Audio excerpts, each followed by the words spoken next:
Hello?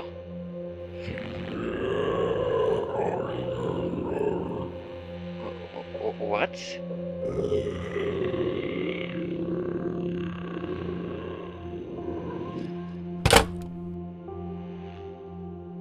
Whether it be unknown phone calls from specters from beyond the grave, Ouija board sessions gone wrong, or maybe you saw a humanoid creature lurking in the woods, these stories were sent in from subscribers just like you who have experienced things that they cannot explain.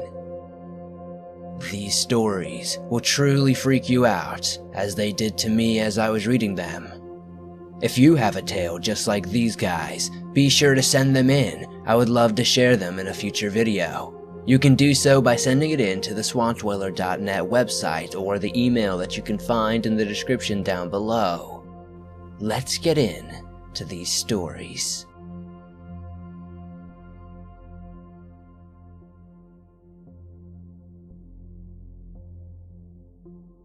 We don't know what to do. It's getting so bad in the 20 years, and this is by far the worst. Both of my parents grew up in a haunted house, and of course my siblings and I have all grown up in a haunted house as well. At first, my parents thought my brothers just had an imaginary friend, and his name was Joe, and he lived in the closet. My brother woke up screaming in the middle of the night. I was a baby, so I don't remember, but I've seen pictures. My parents ran in there, and he had blood all over his sheets, and 3 very long cuts down his back. They had bunk beds, and my other brother was on the bottom. My parents said he was so pale he wouldn't even say a word. Things calmed down for a really long time until I was about 10. I had one of my friends staying over, and we were staying up really late playing games and doing what little girls do. We started to hear scratching coming outside of my door. I had a cat, so I thought it was her. I went to open it. But when I did, there was nothing there. So we shrugged it off. Then it started again, and the doorknob started to jiggle, and it slowly opened, and there was a dark figure standing there. It looked like it was out of breath, and its shoulders were going up and down. Then it lunged at us. We screamed, and my parents came running in. Nothing or nobody was in the house. She never stayed again and stopped being my friend shortly after. 9 years later, just little things were happening, nothing too scary. My boyfriend, now husband, went off to basic, and I still lived with my parents. I was only 19. I had my dog Zeus who was sleeping on my bed with me. He is a yellow lab. It was about 6:30 in the morning, and I had to be up at 8:30 for work. He woke me up by growling. Then I heard a weird voice in my ear speaking a language I didn't understand. When I started to open my eyes, it started growling in my ear. I opened my eyes fast and my door slammed. My dog was standing over me with his hair standing up, looking like he was about to attack something. Everyone was at work, and I heard banging around coming from my parents' room. I got Zeus off of me, jumped out of bed, and ran to my parents' room. Cabinets were opening and closing fast, and things were going thrown everywhere. All around the room, things were just being thrown. It wouldn't stop. I went running out of the door, and it slammed shut.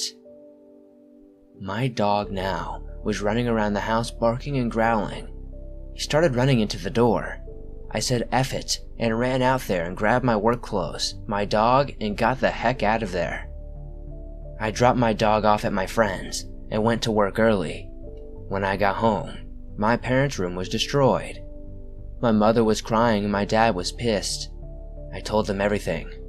We decided not to talk about it again and went on with the rest of the day. My brother still lived with my parents as well.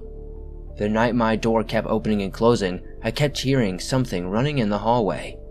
Initially, I thought it was him. I slipped on my slippers and stomped to his room. I was going to yell at him and to tell him to knock off his stupid stuff, but when I opened the door, he was snoring. I woke him up and made him promise it wasn't him. He told me to leave his door open to see if anything changes. I'm halfway down the hallway. My brother yells at me to run to my room and to not look back. Of course, I turn around instead. As I turn around, I see a large black figure standing in this doorway, staring at me. It had large red eyes, just staring at me. I froze and started to whimper.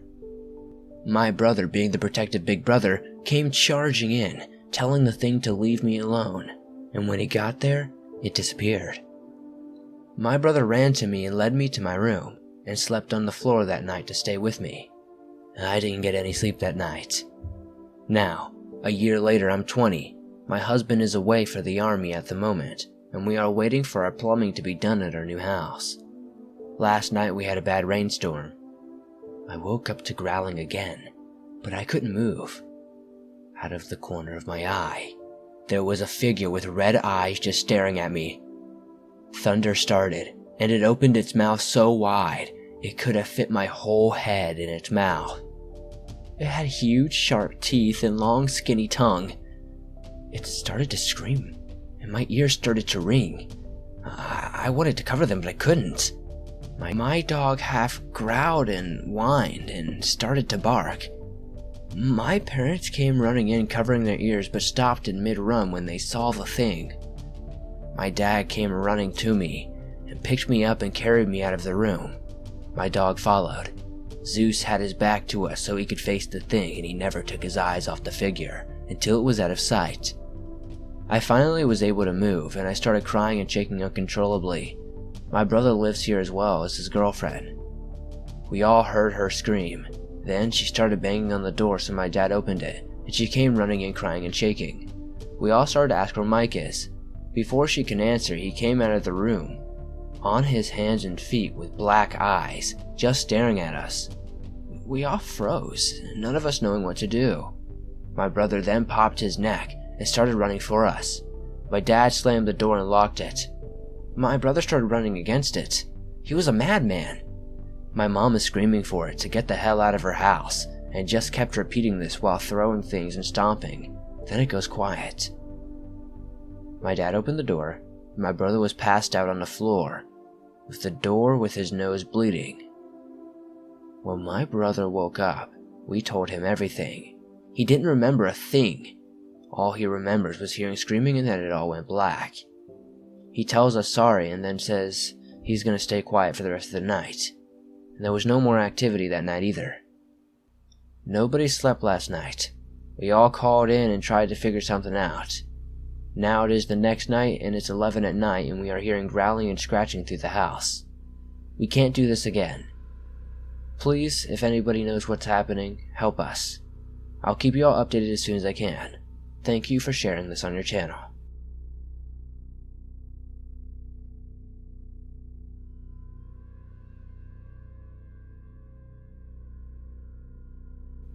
This was a paranormal story that happened to my mom when she was 9. She and her family lived on the outskirts of a small town in the Monterey Bay area in 1975. The house my mom lived in was on top of a hill with a winding road leading to it, facing a lake. There are no neighbors, and the other houses were a distance away. What my mom knew of the house was that it was built in 1927. It was an old white wooden Victorian house. She said it was completely off to be built in the hills far away from Watsonville, California, a small town about 25 minutes east of Santa Cruz. It started off as a community for immigrant workers who came here for a better life. She said that the rooms were big with plaster walls and massive windows in every room. It had been repainted many times.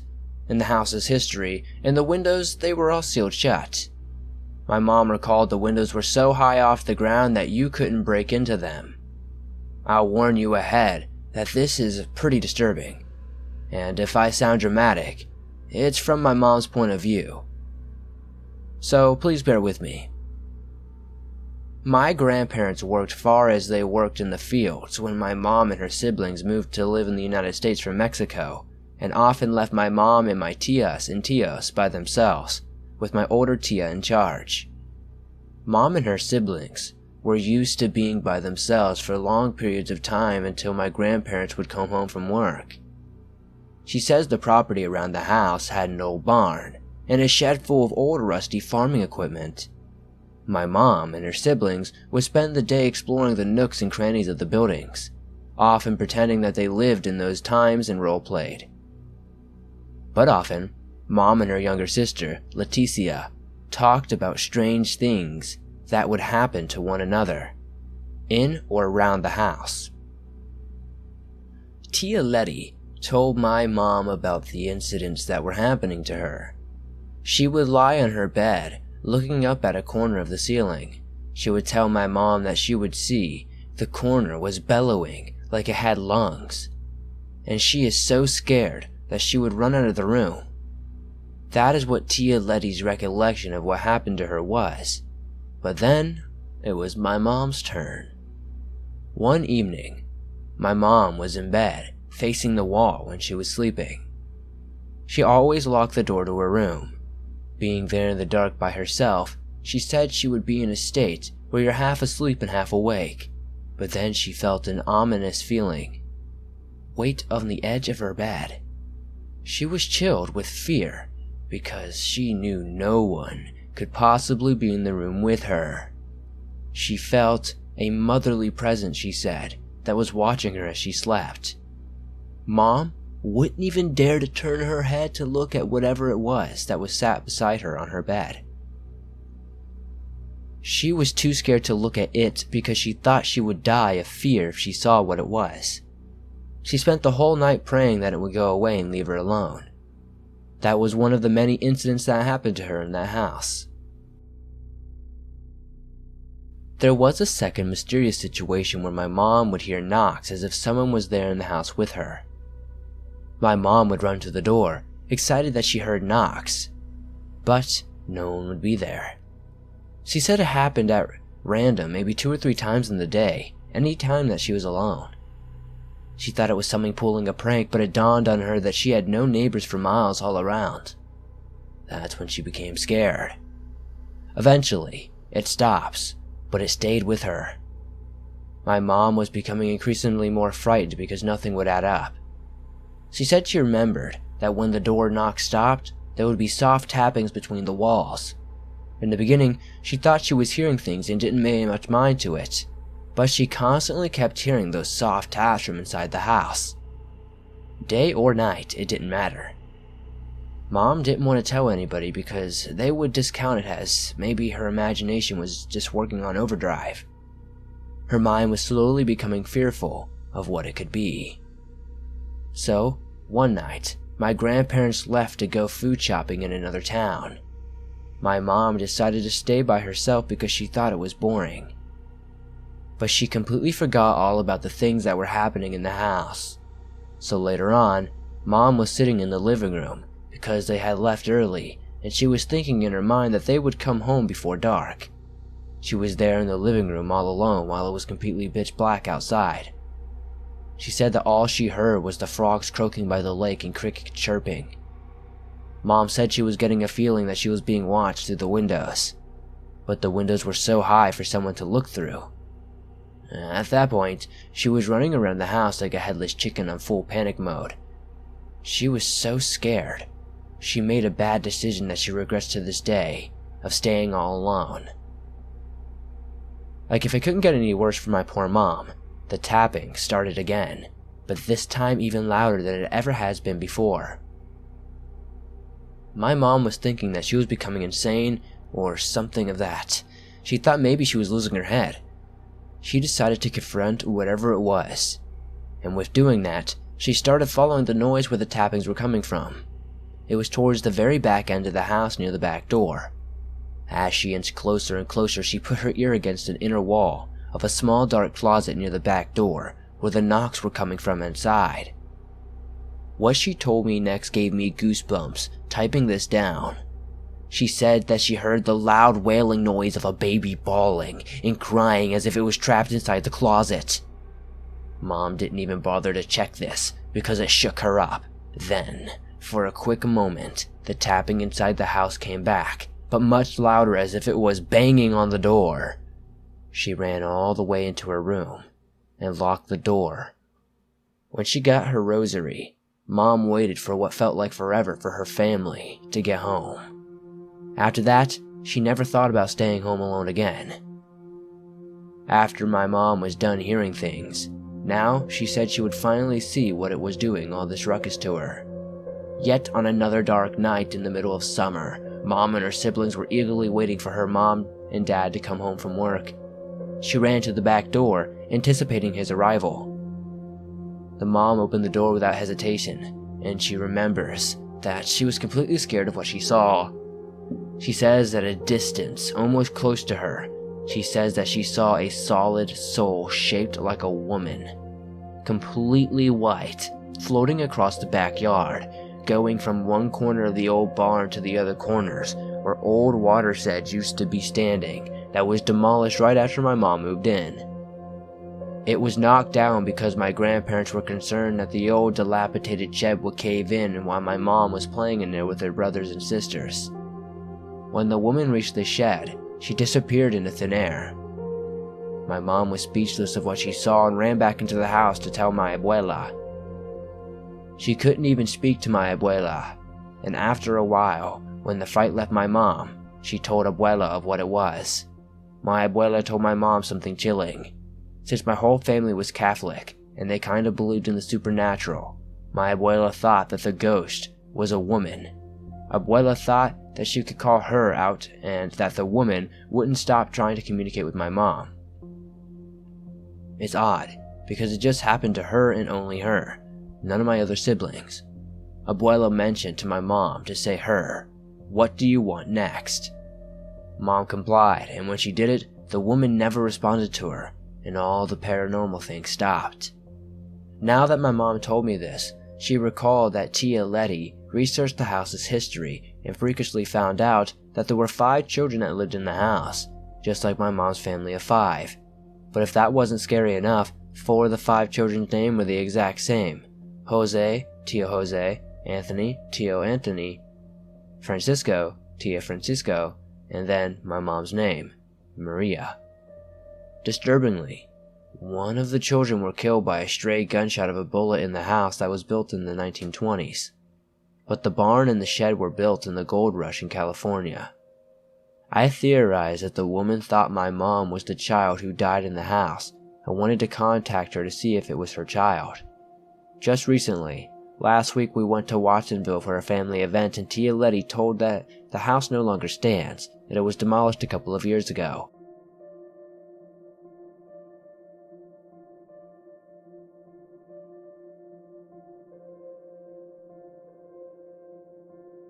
I grew up in a middle-class suburb/rural New England town. My mother was the essential soccer mom. Whatever interest I had, she found a coach for it. So, when it became clear that I wasn't going to lose interest in guns, she went out and found a coach so I would learn how to shoot properly and safely. The man she found was the husband of her friend. Let's call him Mr. NRA. He was an NRA certified instructor and avid hunter. He taught me all about firearms, and I, the trivia master about firearms, when I went to basic training some years later, but before then, I had gone to college. The end of my freshman year, I was called back to my hometown to attend Mr. NRA's funeral. His widow and 2 sons invited me to their place after the funeral. It had been decided that I should receive the Bane. You know, the bar from the US World War I and II Army frame. This one had been made in Europe for the Swedes in the 1920s and 6.5 Swedish. The markings stated that it entered the US in the early 1960s after being rechambered for 8mm Mausers and reduced to semi-audio only. Sometime between the 60s and the 80s, a hack rechambered it back to 6.5 Swedish. The end result was the former machine gun was then a bolt-action rifle. In 2 decades of tinkering, Mr. NRA had been able to get it working as a semi-automatic rifle. The family had come to the conclusion that I should have it and the stock of the 6.5 Swedish ammunition. This made sense, since that was the only gun in that chamber. So, I went back to school with a bolt-action bar. 3 cases of surplus ammo, and 7 hands loaded of hunting rounds. The next year, we had a 4-day weekend, and one of my friend's family had bought a hunting cabin on the edge of town that they lived in. This season started that Saturday, so Thursday night we left school and went to the cabin. Driving into town, it becomes clear that the grew sideways. The oldest part of the town was on one side, and the newest parts were stretching out to the other. The cabin was on the north side of the old side. I shared a driveway with the ruins of the church on the east side of the driveway, and the cemeteries were on the west side. The cabin was on the south end of the property, some 100 yards behind where the church had been and the Historical Society notice. We got there right about twilight and started unpacking the trucks. By the time we finished setting up the cabin, it was dark. I went out to my SUV and noticed someone in the driveway by the road. It looked like a girl watching me. I didn't think much of it, since there were a few houses around. One of my friends came out and asked what I was looking at. I told him, and the first thing he asked was, "By girl, are we talking minor or college-age cutie?" I called him a Romeo wannabe and finished what I was doing. Friday during the day, we got up, ate, and after some screwing around, we took the half-mile walk out to the hunting grounds. We noted by the signs, marking it a private property for hunting signs by Romeo's father and the local game warden. We scouted around, but didn't find much in the way of deer track, and oddly enough, not much in the way of chipmunk either. Now, anyone who has spent time in the woods in New England knows that it is about impossible not to see chipmunks in the early fall. Around lunchtime, we headed back to the cabin, and as we got there, we decided to go check out the church and the cemeteries. When we got there, I expected that the one by the road was the older one and the one behind it was the newer one, since the first one had a wall around it. But a sign put up by the Historical Society informed us that the two were the same age. The one in the wall was consecrated holy ground, and the second one next to it was one for the damned. Poor, suicides, convicted criminals, and etc., who hadn't confessed, and other immoral people in the colonial era. The sign also told the story of the church burning down between the election of Lincoln and the start of the Civil War, after being struck by lightning. The story finished with the note about the town voting against Lincoln because they didn't want to push for the abolition, and after the church was struck by lightning, practically the whole town enlisted in the Union Army. While I read this Dumb and Dumber were going over tracks in the dirt driveway, they called me and Romeo over and pointed them out. A barefoot woman walked out of the sinner's graveyard, walked down the driveway towards us for a few yards, and then went back into the graveyard. I figured that it was some weirdo who had gone into the church graveyard, then hopped the stone wall into the sinners and came to check us out. We went back to the cabin and got our stuff ready since we would be getting up early so we could get to our hunting spot at the crack of dawn. We spent the afternoon gearing up and joking around. Saturday was a bust. Collectively, we all saw one deer that day, a doe with an interesting set of scars on its left side. We walked out into the woods trading stories and pictures. Some of us had taken of the deer. By the time we got to the cabin, it was dark out, and I could have sworn that I saw a figure creeping in the sinner's graveyard. We only had Sunday, since we have to be back to school on Monday. Sunday, we went out early and stayed out as late as possible, so it was dark before we left the woods. As we walked out of the woods, we spotted the girl in the driveway. Romeo handed his rifle to Dumber and started jogging down the driveway. We made snarky comments about ourselves and started to head into the cabin. We paused to unload our rifles. That was when we heard the scream. The girl was trying to take a chomp out of Romeo like a zombie. Dumb and Dumber rushed to help Romeo, while I reloaded my rifle. Dumb and Dumber knocked the girl off Romeo with their rifles. They knocked her to the ground and then started putting rounds into her with no effect. When I ran up, she seemed to panic. I swung Bane on target and put one round into her chest, just missing her heart. She screeched when I shot her and ran off into the graveyard. It was right about that point that police showed up. They told us to get on the ground and demanded to know what was going on. We told them that some girl attacked our friend and we had gotten to defend him. 2 of the cops went to search the graveyard while 2 stayed with us. One of the officers checked Romeo and called for an ambulance. The 2 officers searching the graveyard came back and said they found a trail that led to the oldest of the sinners' graves, but it disappeared. We were taken to the police station and questioned. I got grilled over the ammo I used. Late the next day, we were released after someone had come forward to give a statement that backed up our account of events. Romeo spent the next 2 weeks in the hospital. He had been bitten by a human, and the bite became infected. The DA contacted me multiple times, and while the DA's office decided not to press charges against us, the case remains open since the girl was never found.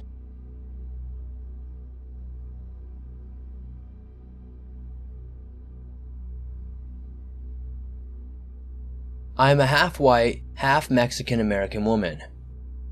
I visited Mexico for the first time when I was 10, and my sister was 8. We went to Cancun. We went with my mom and grandma one night into town away from the resort. They speak Spanish, so we felt comfortable. I remember there were dirt roads and young children selling gum. My family came across a table in front of a store with lots of silver jewelry sprawled across it. I'm not sure where the RAINSTICK came from, whether it was sitting on the table or someone else walked up with it. I just remember a Mexican showing the handmade RAINSTICK to my little sister, and after a minute, my grandma gave some pesos to the person for it. It was 1.5 inches wide and about 13 inches long. It was cylinder-shaped and made of wood, flat on the ends. It looked really old and worn, but it was sturdy. There were 3 colorful bands of twine on each end. If you tilted it slowly to either side, it sounded just like rainfall. I assumed there was rice inside hitting the sticks as it fell down. We went back to the hotel with our newfound trinkets. Fast forward to when I was 18 in 2007, my mom and I were living in a 1-bedroom apartment in Plano, Texas. My sister was living in Michigan with our father. The computer desk was right next to my bed. There was a shelf on the other side of the bed with pictures on it. My mom had been going through old belongings and placed the RAINSTICK on the left side of the shelf. I was sitting on the bed and my mom was sitting on the front of the desk. I was bored and picked up the RAINSTICK to hear the soothing sound of rain and bring back memories of my childhood. I thought it would be fun to start shaking it like an instrument and made a musical beat. As soon as I did that, I was in front of a fire in a circle of black people wearing little clothing. We were all sitting, surrounded by tall grass. No buildings, just out in nature. Their appearance was more shadowy when I say black, and the feeling that this was some sort of weird tribal or cult thing. I was playing the RAINSTICK, shaking it, while some were chanting a foreign language. I did not recognize them. I noticed my hands were starting to turn shadowy black as well. I was back on the bed and my mom and I smelled smoke. It smelled like there was a fire burning in the apartment. We then witnessed a white fog slither up and out of the RAINSTICK. We screamed at the top of our lungs. We ran out of the apartment as I dropped the stick. We calmed down each other, thinking about what we should do. I told her about the vision I had while playing the RAINSTICK. She decided we needed to find a curandera and a curandero. They clear spirits from houses. We figured it had been used for voodoo or something and wondered where this thing originated from. We realized that we didn't know exactly how old the thing was and how many people had owned it before us. We prayed that whatever came out of the stick didn't follow us to the car. We were freaked out, scrambling through a phone book seeking a curandera. We drove to the Mexican side of town, desperately seeking a curandera, but it was just past 10 p.m. and all the spirit and psychic shops were closed. We built up enough courage to return home. The smell of campfire was gone. I called this musician I was dating at the time. His mom was a very well-respected psychic in Dallas. He told me to wrap the stick in a red material and place it in the closet next to the front door. After 2 hours, me and my mama bear felt uncomfortable with it still in the house and placed it right outside our front gate. The next day, one of my sister's friends came by, a Native American man who was referred to as Ashtray. He knew I liked smoking ganja and he brought a joint. I asked if he could get a bag of bud for me. He mentioned he was hanging with a friend that night but had not brought him over because we didn't know him. Ashtray left to go get me my sack. I left to walk 2 buildings over to hang with this hot guy I knew while I waited. I noticed at the building facing ours, there was a dude about 16 years old, standing behind the staircase staring at our apartment. I assumed it was Ashtray's friend waiting for him to come back. I said, "You don't have to wait out there, dude. You can come in." He didn't say anything, and came inside. We were chilling, watching TV. Ashtray returned with his dime bag, and we all got stoned. Eventually, the dude I found behind the stairs said he had to take off. He left and asked Ashtray how they'd been friends. He told me that he didn't know who that guy was, and the friend he said that he was hanging out didn't want to come the whole time.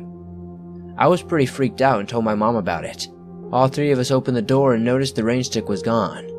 We know that creepy guy probably took it. My sister came back from Michigan the next day. I described the guy from the stairs and she knew who I was talking about. A week later she informed me that he hadn't been at the school for several days and his parents were looking for him. I had a feeling that it had something to do with him stealing our haunted RAINSTICK.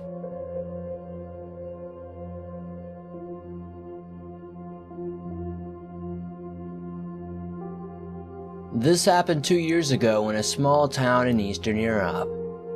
I was 18 at the time, freshly graduated from high school. Well, our town is surrounded by woods, so if you follow a random road there are high chances that you will end up on a dirt road in the middle of nowhere, which isn't even on Google Maps.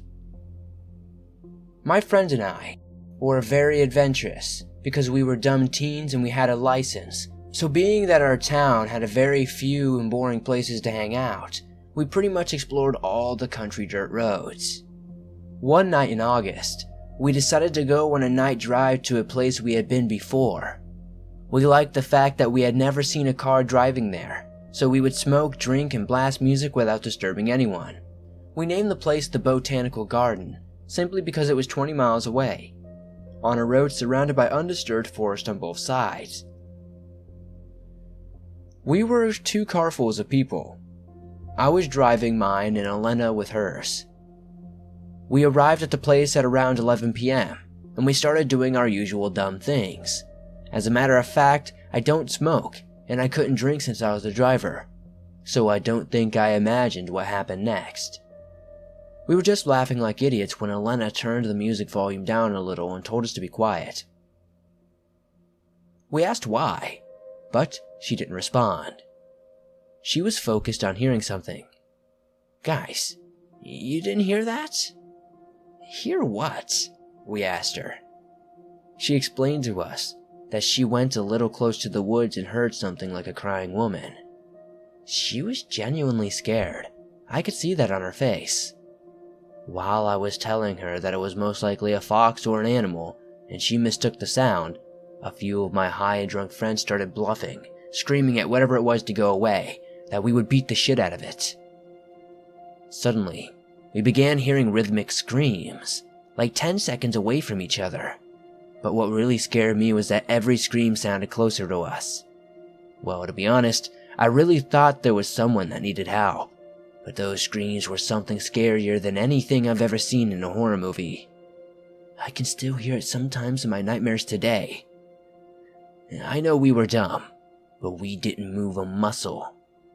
I don't know why we were just staring at each other, not saying anything with our scared faces.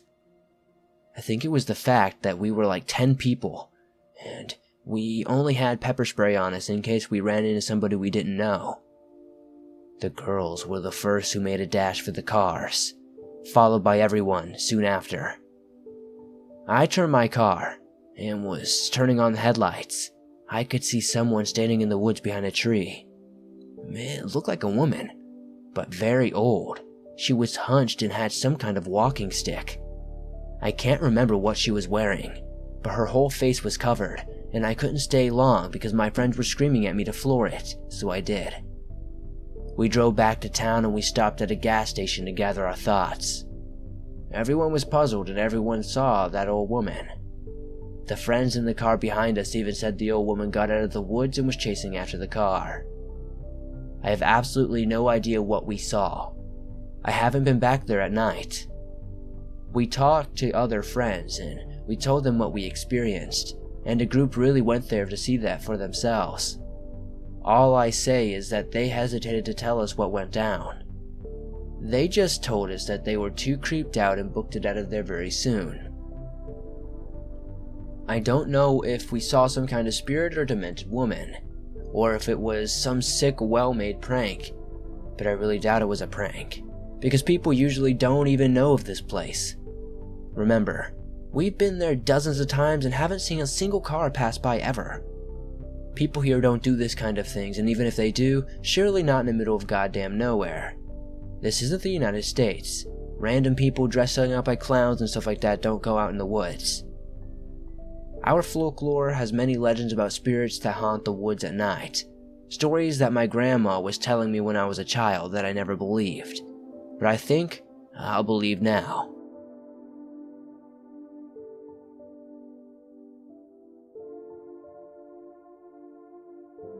Thanks for tuning in to another episode of Unexplained Stories. These stories definitely creep me out, and I hope they creeped you out as well. If you enjoyed these stories, please hit that like button as it helps me out a ton. If you're new to the swamp, be sure to subscribe and turn on notifications, as I upload videos just like this one almost every single day, and all things natural and supernatural. If you have a story that you'd like to share in a future video, be sure to send it in to swampdweller.net or the email that you can find in the description down below. I would love to share your stories. I put out some new merch for the winter season, so if you're interested in the Swampago design, which is basically the Swamp Dweller mixed with a Wendigo, be sure to get that in the description down below. There's also other cool designs, so you're not going to want to miss those. I'll see you guys soon for another creepy video.